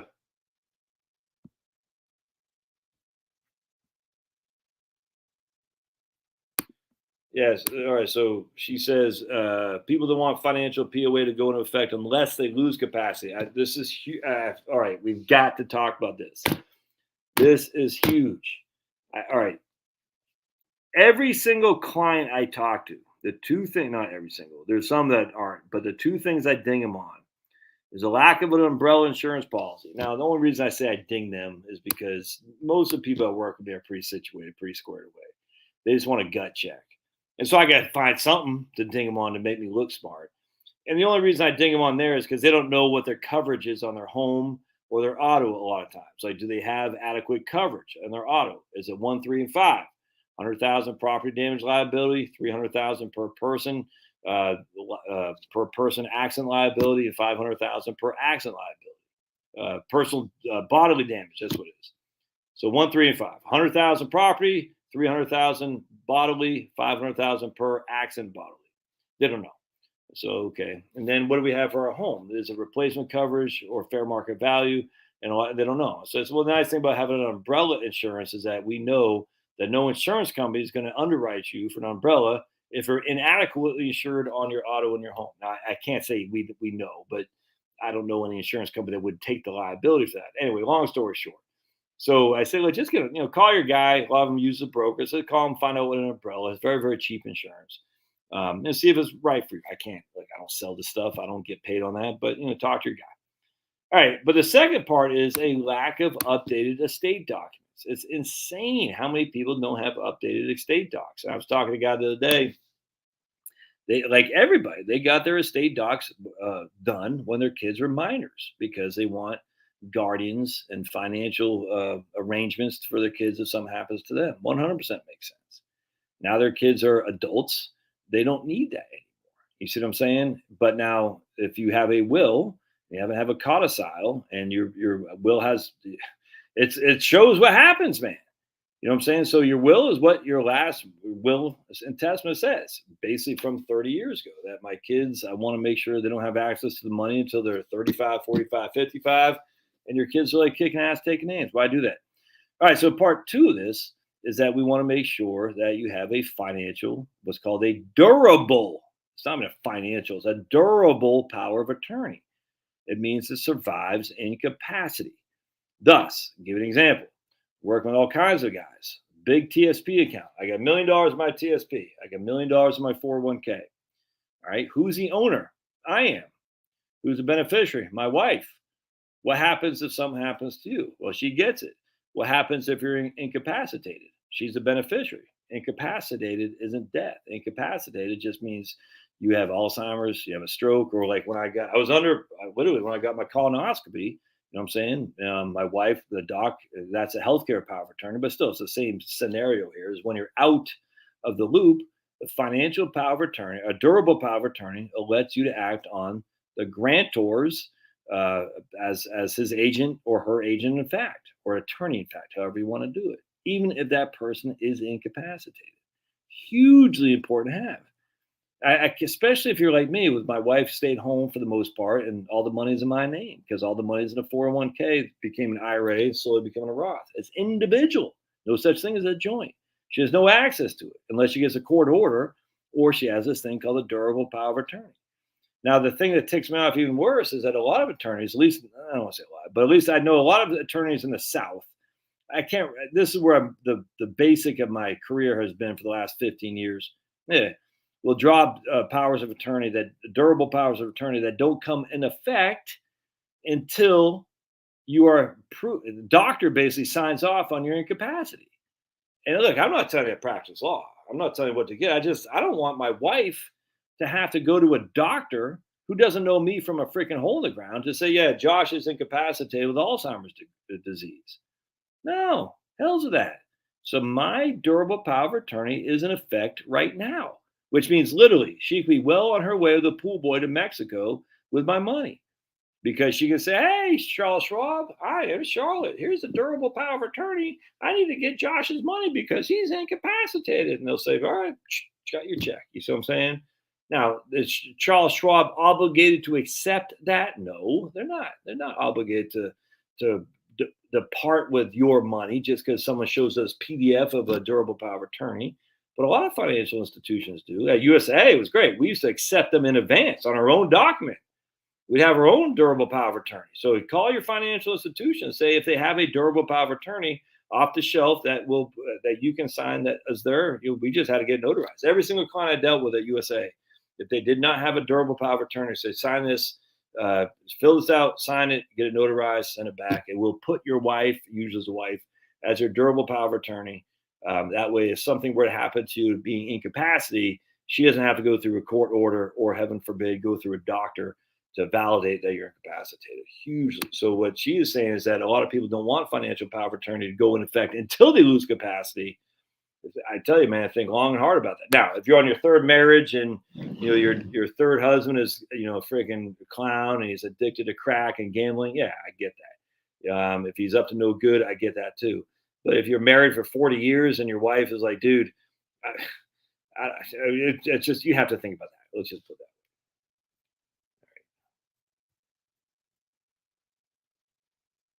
Forest Star. Awesome.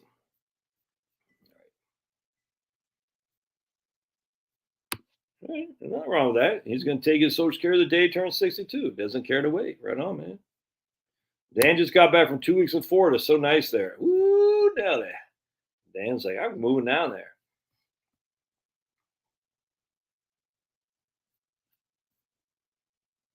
Oh, yeah, 100%. Pete, Rick Grinnell, 100%. Yeah. Love me some Thomas Sowell, 100%.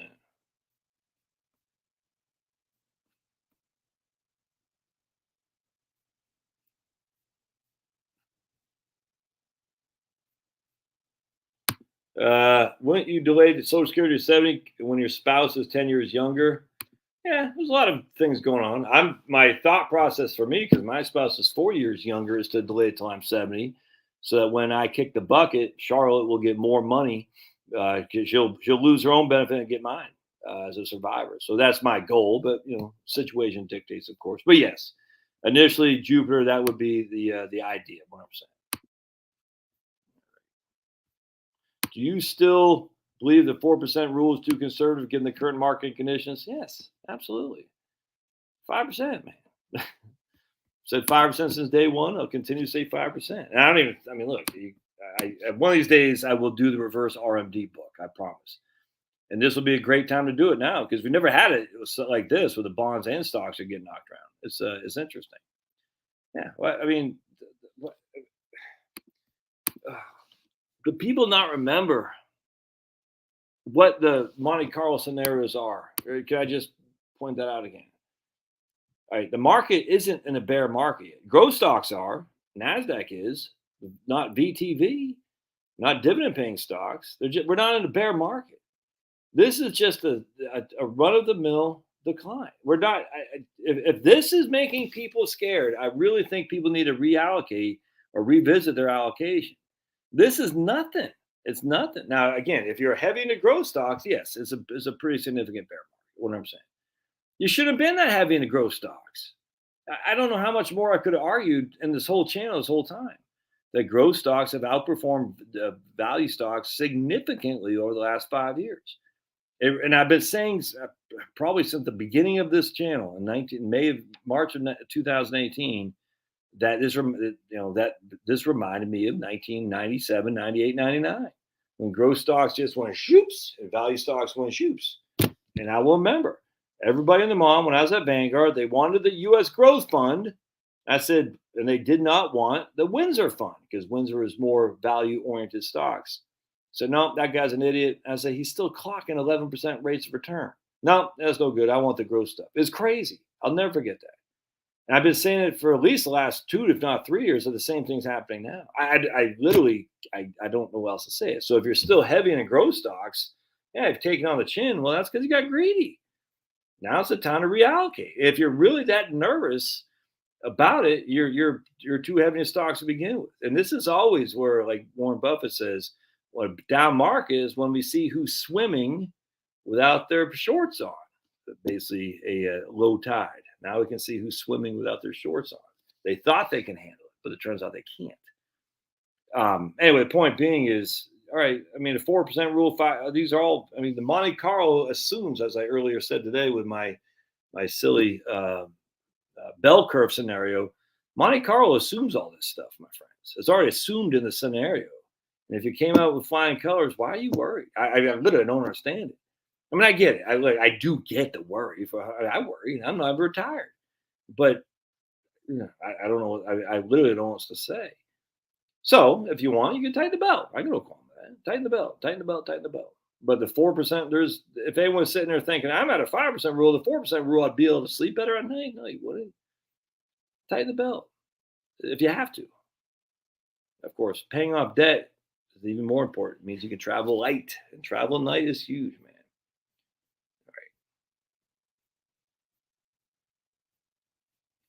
Situation dictates always.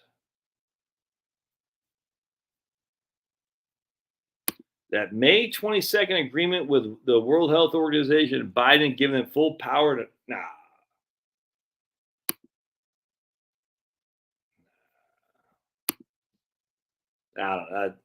you really think the World Health Organization is going to have full power to health emergency? I'm doing good. Hey, there's Kim. Right on, Kim. How you doing, Kim? Right on.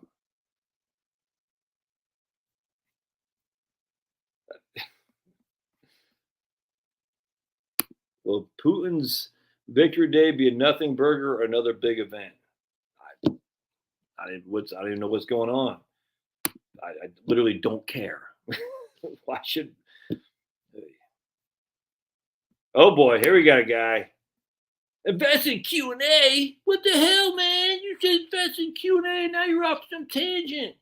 Says a guy who didn't ask any questions. I think it's funny. Oh boy. You said invest in Q and A, but you're not answering any questions. What the hell? Guys, obviously new here. Get on out. What's that guy's name? Peter Burton. Get on out, Peter. All right. So we got when Social Security started in the 1930s. 100%. Look at my man Andrew. He gets it now. 100%. Tax was 1%. Now it's 6.2.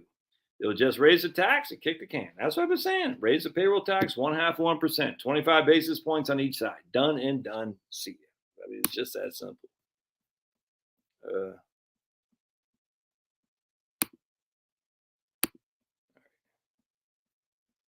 We'll get some trolls in here. Anyone going to be banging these trolls out for me?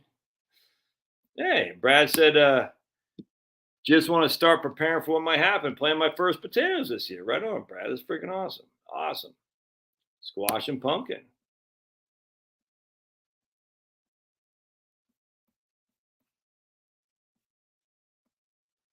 The potatoes don't take up much garden space at all. And I'm just telling you, in buckets. In buckets. In fact, I got some space along my back fence that's just partial sun. And I got potatoes growing down there. Growing like a. Now, we'll see what the end product is. I just got them in, those are 10-gallon containers. But, you go to Walmart, you buy these little, um, these little buckets that you use for clothes buckets. You know what I'm saying? You drill some holes in the bottom. You take your. I'll be right back.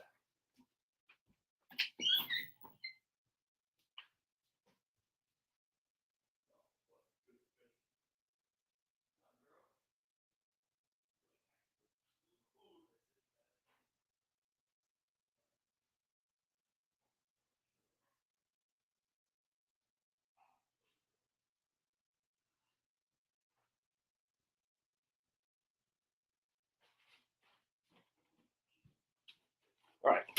So these are just some seed potatoes I got that I've been sitting on for a couple months, and it will take again. Oh, look at those! Yeah, look at that. So the smaller seed potato, the bigger the potatoes you get. Look at that guy. So this is just one from a potato I had grown last year that was just very very small. Look at that. And so you can see it's been sitting in this carton or whatever for probably 6 months now. I'll put that guy on the ground probably this week. Probably next week. Yeah, towards next week because I already got a bunch of potatoes. You want to have them kind of going. You don't want them all at kind of the same time. That's another one. So these are from potatoes I had grown. Hey, that's a potato I had grown too, actually. Yeah, right there. Look at that. So these are potatoes I had grown myself, right? Because I used these guys up last year. I used these last year or this year. I think I got these in the ground already. And so I had my own potatoes that I had grown, the smaller ones. And I said, let me just put them in a I usually put them in the basement in just a bag, you know what I'm saying, and keep them in a cool, dark place. And this time I just said, let me throw them in here. So I'm gonna put these in the ground the next, like I said, probably 2 weeks from now, because my other ones will probably, yeah, just gotta have them. You want them coming on a routine as opposed to all at once.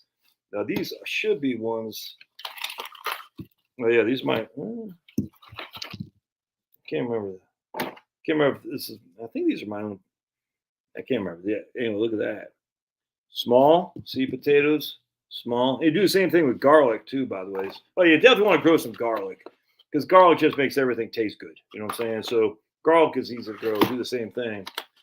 And what's going to happen is you just put these. You put them in. They'll start growing leaves. You put more soil on top of the leaves. As the leaves grow, you put more soil. You just stack the soil, and it really should. What are you doing, buddy?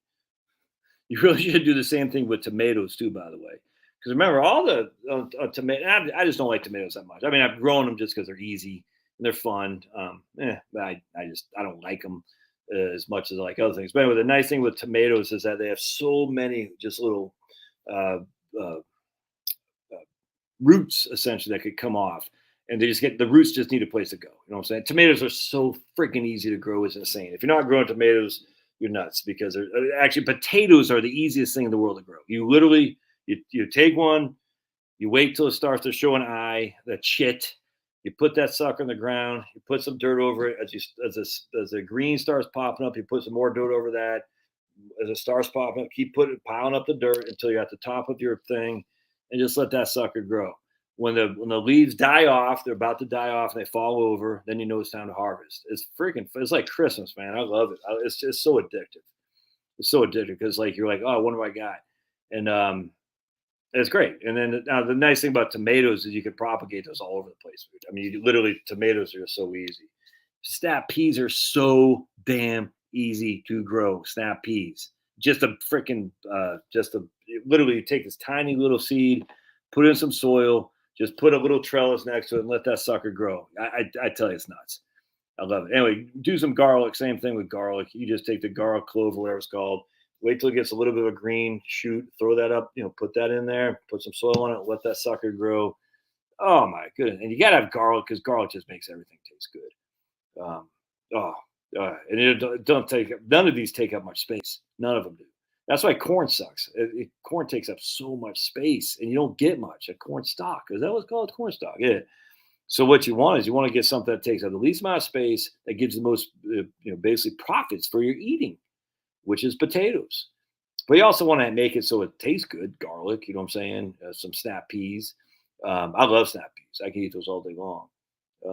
Cucumbers are all water and they take up a lot of space. Now you can put cucumbers up on the trellis. I actually like cucumbers. They're good, refreshing fruit, or I guess vegetable. But in terms of calories, nothing there. It's all water. So I refrain from cucumbers. I thought I put some in this year, but it turns out they're tomatoes instead. So I guess I got my seeds wrong. And then of course you're going to want to get to squash. Someone said squash, winter squash, absolutely. Pumpkin, I wouldn't eat pumpkin, but if I was starving Marvin, I would. But squash is a good one too. All right, so yeah, my man says green collards. They don't do anything for me, but yeah, look at Michael. We have indoor and outdoor greenhouses. Use all the windowsills and have an outside garden. Yeah, what I'm saying. Yeah, it's yeah, but you want to what I'm saying, but you got to mix them. You can't just have the same thing. Well, you can anyone do whatever they want, but sweet potatoes they do taste good. Some brown sugar, some butter, purple Cherokee tomatoes.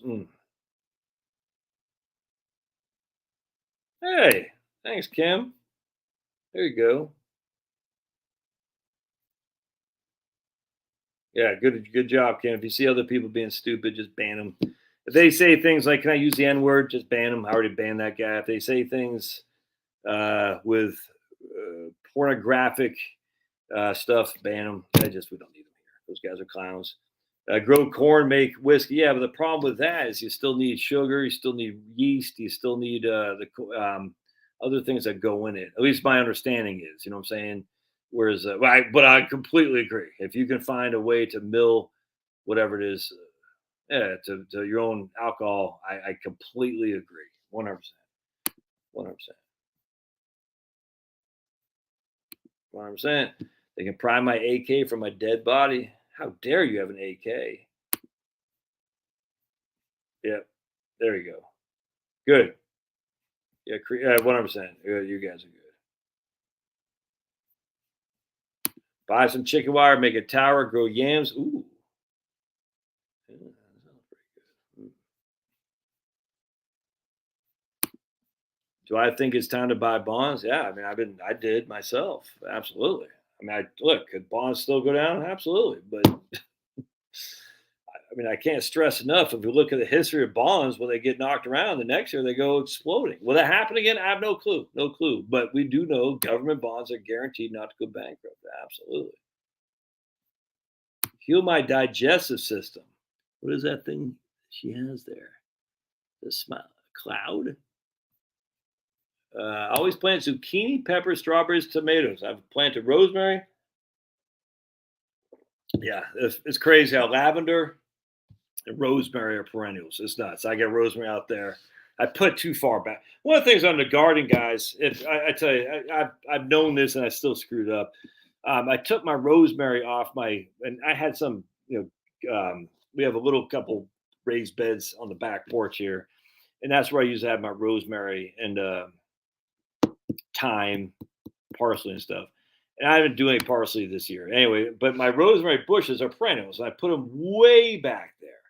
You know what I'm saying? So it's kind of like it's just you want to have access to stuff. Like if it's going to be a chore to go out and get some rosemary, to chop it up and dry it, and then put it on your food. You basically rosemary, you chop it up, you chop it up, and then you put it in a little container for future use. It's freaking awesome. But you're just not going to use it that much because it's too far to get. You want to have the smaller stuff local to you. And I got or else you're just not going to use. Like I haven't used any of my rosemary. And it's just such a wonderful smell. It smells good. It tastes good. Everything's right about rosemary, but because it's way in the back there, I don't use it that much, which kind of sucks. I actually replaced my rosemary with microgreens. That's what I did. So I got my kale microgreens, my spice mustard, and I can't remember what else I got back there. But 100%. I want man, a young person. If a young get out of corporate America and go build pools, build decks, yeah, people in New Jersey waiting for over a year for a bathroom remodel. I just be an apprentice for you. Dude, I even think about this. I'll tell my boys. I said, look, the problem is this is what scares me. The days of labor for the young men they don't want to do it. I know there's some, but not enough, and that's what scares about my own kids. I'm like, did I spoil them too much?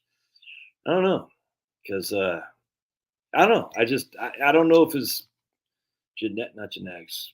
The divine spark that I don't know what it is, but I know I always worked because I always liked having my own money. I was like being able to buy whatever the hell I wanted. You know what I'm saying? And I won't say I was a hustler, but I worked, man. You know what I'm saying? What else? Yeah, absolutely. Yeah.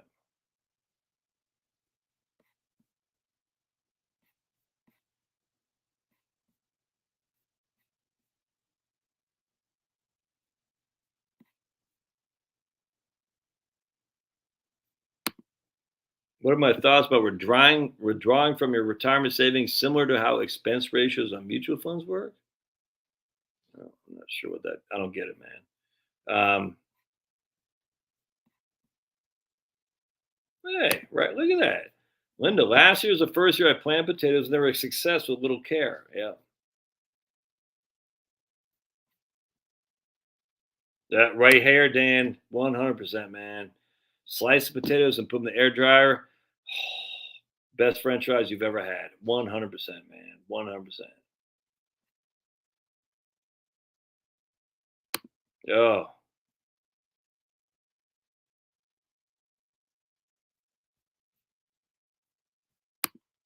Denise P. I'm still confused. Get my email from Josh. Okay. Yeah. When I was in the military, I was motivated by comrades who were exhausted and couldn't go another step with just putting one foot in front of the other. Yeah, just keep rolling, man. Absolutely.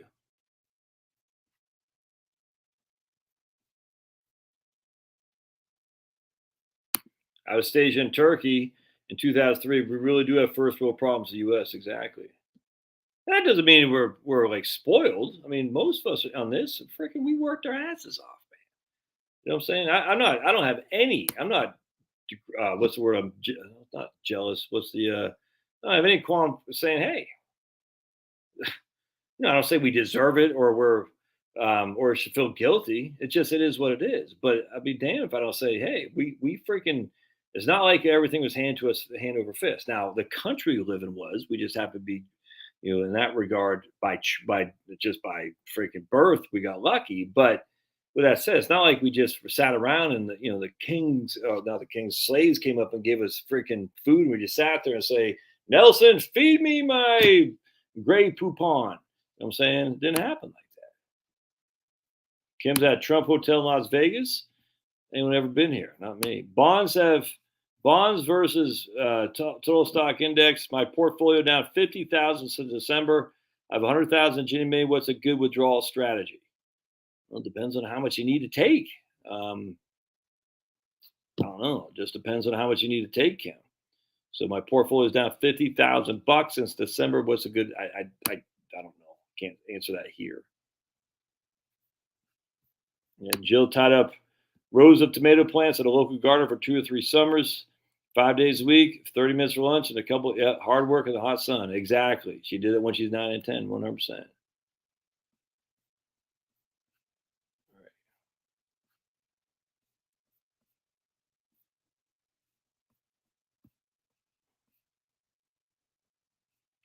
Kim says, thanks. I manage my own money, able to stay at this fabulous hotel for like $200 a night. I'll be here 4 nights. The room is, that's awesome, Kim. That's awesome. The market has always gone up and down. Long-term financial planning and patience key. Yeah. Oh man, my man Brad says spent the time on the boat today. A little cool, but summer will be here soon. Oh man, Kim. Tim died yet last year today. Oh.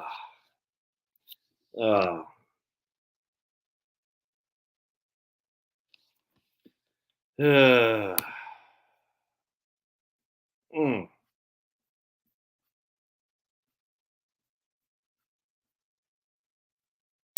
yeah, that kills me.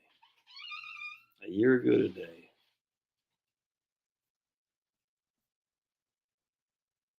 Kathy McLaughlin says, "Get over it, Biden won." She told us. She told us. Brad said, just a casual fisherman, Norma just casting off the dock today. It was a lazy cruise around the lake. We had guests in our cottage and we don't have to give them. Oh, it's freaking tough life there, Brad. Freaking Brad. Going fishing, lazing around the lake. Guest says Airbnb. Must be nice. Tough life. A lot of trolling. I noticed that too. Man, what's up with that? What would I do if I had 500,000 in cash? Pay off all my debt. I don't have 500,000 debt, thankfully, but I've more than I need, that's for sure. Water boy, oh my goodness, yes, water boy.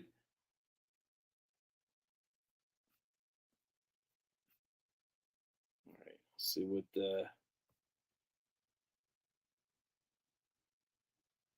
I'm not sure. To Tim, what are some of your most read? What are some of your must-read books? Well, yeah, I mean, I obviously the good book. C.S. Lewis, Screwtape Letters. Absolutely, I love C.S. Lewis, Screwtape Letters, and then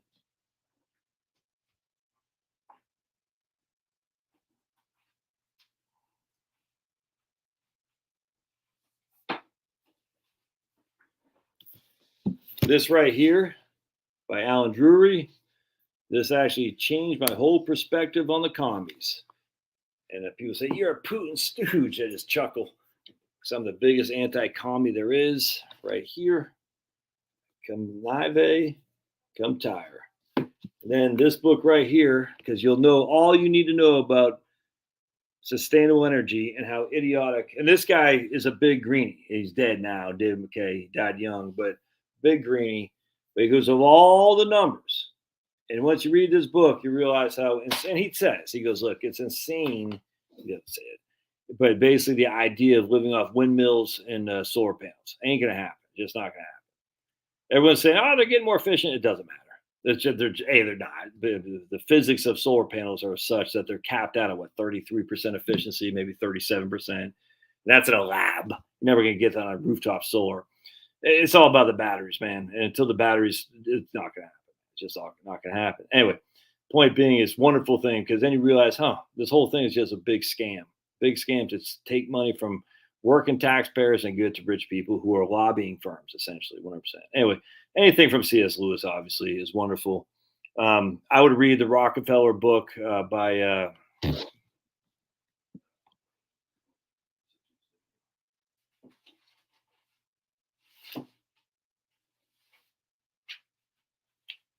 right there. By Morris Beale. But don't read that if you don't want to be a conspiracy theorist, because people say, "Oh my goodness, you're a conspiracy theorist." You're like, "Yeah," because just because it's a conspiracy doesn't mean it can't happen. Conspiracy means two or more people gathering together to conspire to get things done. That's it.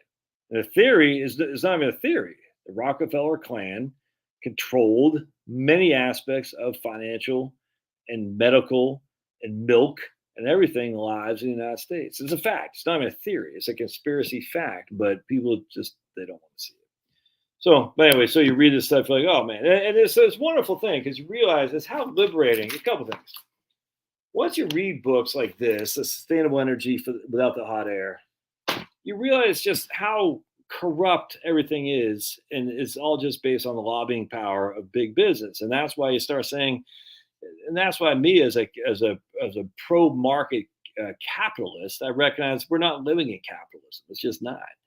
And then I recognize, well, not much I can do about it. It's just not. I mean, I can gripe about it. I used to. I used to say, oh, I can vote George W. Bush. You know what I'm saying? It's like, it's just no big deal, man. It's like, I mean, I'm going to vote for the Republican nominee. Don't get me wrong. But at the end of the day, it's just like, look, it is what it is. It's just liberating. And then, of course, just a good book. I mean, that's a nice thing, especially, my favorite chapter is Acts. Luke had written Acts, and it's just wonderful. And you read the book, you're like, it's just liberating. It's like, all right. At the end of the day, it is what it is. Human beings are human beings. I'm just one of many cogs in the machine, and I'm just going to live my life the best way I can. And then you read something like this, you realize that this all been like this. Or you can read Southern Reconstruction by my man Philip Lee, Leigh. It's been like this since going back with the railroads. It's the same damn thing back then, man. You got people, I mean, look, at the end of the day, our system is better, but it ain't great. It's just better than the other systems. But you still have the monopolists, rich people greasing the wheels, freaking putting money in the hands of the politicians, U.S. Grant, Ulysses Grant, whatnot, and all his clowns to profiteer. It just read the stuff like, oh man, it's been going on for years. And it's like, I read The Black Jacobins by C.R. James, C.R.J. I can't remember. And I was in Haiti, the only real successful slave revolution that won. And it's the same thing there. It's divide and conquer. They divide the poor whites with the black slaves and the black mulattoes, add them at odds, and that way the rich can take over. It's this, and you recognize it's just humanity. It's what it is. The top, divide and conquer, get the poor fighting amongst themselves, be it by Catholic versus Protestant. Was it Sunni versus whatever the other one was? Sunni versus, I forgot. Jeremy said that last time. Whites versus blacks. And we fight amongst each other while these guys up here, the Rockefellers and whatnot, are all greasing the wheels and making bank. It's disgusting. But hey, my man just got back 2 weeks in the Hilton Head. What up? Right on. But it is what it is, man. And once you see, you're like, all right, it's been going on for generations, and there's nothing I can do about it. All right, actually, I think $1 million umbrella here. Right on, man. Yes, I've been hearing this. This is a concern of mine, actually, about homeowners insurance in Florida. I've been hearing this a lot. I don't know what the hell's going on down there, but that's a problem, man. Probably gonna get out of here in just a second. Yikes. Do they go to Catholic churches today, these clowns? Madison, Wisconsin, anti-abortion headquarters set on fire, vandalized, graffitied.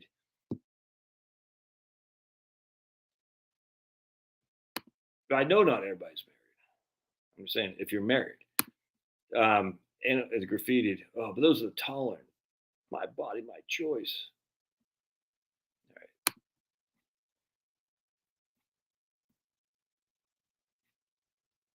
Yeah. And where's the pulverizer been? It's not this, Josh. It's not this. It's what is coming with not just the market, but the economy. Get it.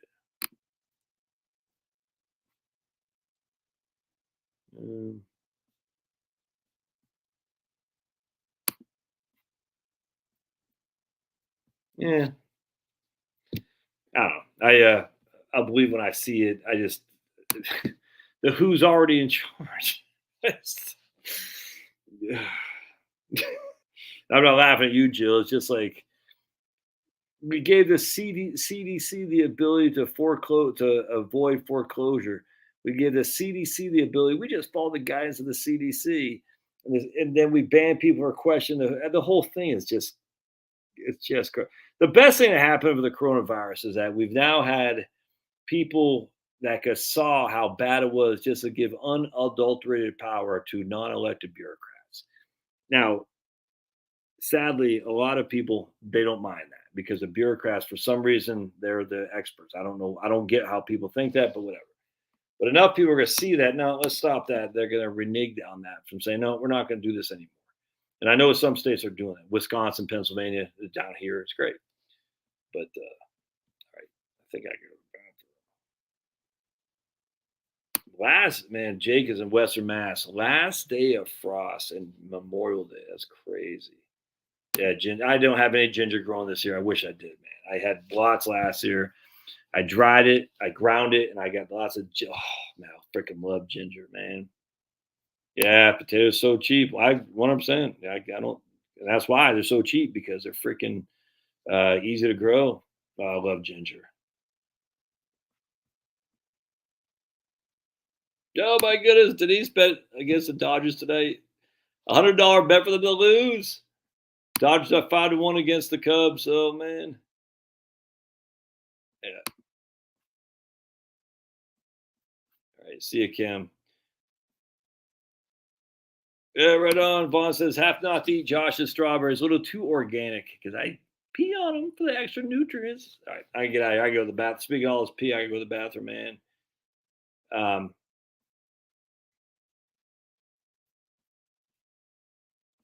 Appreciate y'all being here.